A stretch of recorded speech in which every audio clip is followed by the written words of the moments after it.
After week one of the election campaign, the momentum clearly with the coalition after a difficult first few days for opposition leader Anthony Albanese.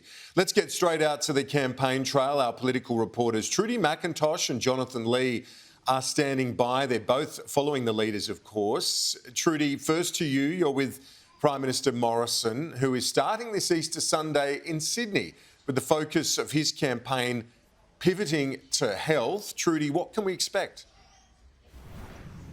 Kieran, the Prime Minister this morning will head to his local church in the Sutherland Shire with his family. It's exactly what he did as well on Easter Sunday in the 2019 campaign. Once that's finished, though, he's going to pivot his campaign to the health focus. We will get confirmation today of who will replace Greg Hunt as Health Minister if the Morrison government is re-elected, and that's shaping up to be Social Services Minister Anne Ruston. The Morrison government has also revealed overnight a $273 million investment to subsidise glucose monitoring devices for Australians with type 1 diabetes. It's been a highly stage-managed and scripted affair so far on week one of the Morrison campaign. We had our first taste, though, of an unscripted moment yesterday when the Prime Minister walked through the agricultural part of the Royal Easter Show. The Morrison camp would have to be pretty happy with how things were received on the ground. There were just a few people who, once they realised who was in the middle of that media scrum yesterday, weren't too pleased to see the Prime Minister, Scott Morrison, but overwhelmingly people were pretty happy to see Scott Morrison there. The campaign today will head from here in Sydney over to Perth. This is according to a report in the West Australian overnight. The Prime Minister has really spent the first part of this campaign centred around the southeast corner of the country, but over in the West will be really crucial for the Morrison government. If the swings are replicated like we saw at the state election over there, we could see a whole handful of seats that the Liberals currently hold flipped to Labor, but a real question mark of whether Mark McGowan's personal popularity is going to, in fact, translate to Anthony Albanese. Kieran.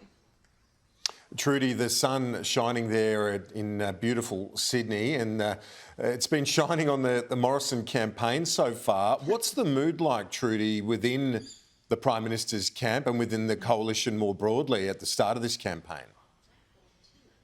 Well, Kieran, I don't think they could have believed their luck when they saw that stumble by Anthony Albanese on the first day of the campaign.